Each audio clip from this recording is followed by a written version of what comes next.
Salut les amis, alors on vous a fait découvrir toutes les nouvelles versions à venir d'iOS 13, de iPadOS, de macOS, de WatchOS, même de CarPlay. N'hésitez pas à aller revoir donc toutes les vidéos sur la chaîne si c'est pas déjà fait. Aujourd'hui on s'intéresse donc au petit dernier, tvOS 13. Alors on commence avec un aspect un peu cosmétique puisque l'interface effectivement a été revue. Vous voyez que les couleurs sont un petit peu plus sympas. On a ce petit dock là au milieu de l'écran qui permet donc d'accéder rapidement aux applications les plus courantes. Et puis ces effets à la Netflix par exemple sur les bandes annonces qui permettent de les lancer en arrière-plan. Voilà, moi je trouve que c'est assez réussi. C'est pas la révolution, on perd pas ses petits, mais c'est toujours sympa d'avoir de nouveaux effets. La grosse nouveauté, c'est donc la gestion multi-utilisateur. Il suffit de cliquer sur le bouton TV de la télécommande et vous avez un petit volet qui apparaît. Vous pouvez aussi changer la sortie son, faire des recherches rapidement.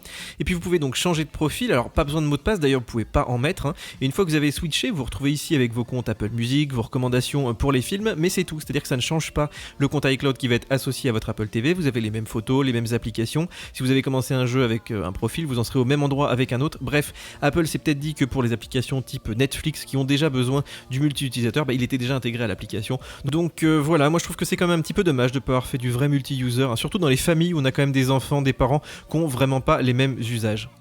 Petit tour dans l'application musique qui intègre donc Apple Music et vos recommandations liées à votre compte Apple TV. Donc pas de surprise ici, on navigue dans les playlists, les artistes, les tops, mais quand même une petite nouveauté, c'est l'arrivée des paroles façon karaoké. Alors tous les morceaux n'en bénéficient pas, on a eu plus de chance nous avec Madonna qu'avec le bon vieux Nekfeu. Et puis c'est pas vraiment du karaoké, vous voyez que les mots se surlignent pas lettre par lettre.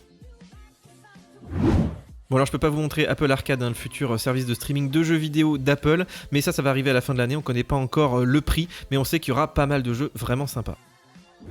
Il y a quand même une nouveauté bien sympa dans les jeux, c'est la prise en charge des manettes de console, comme ici avec celle de la PS4. Alors il suffit de maintenir les boutons comme ceci pour l'appairage et ensuite elle apparaît donc dans les réglages Bluetooth et elle est immédiatement reconnue dans les jeux.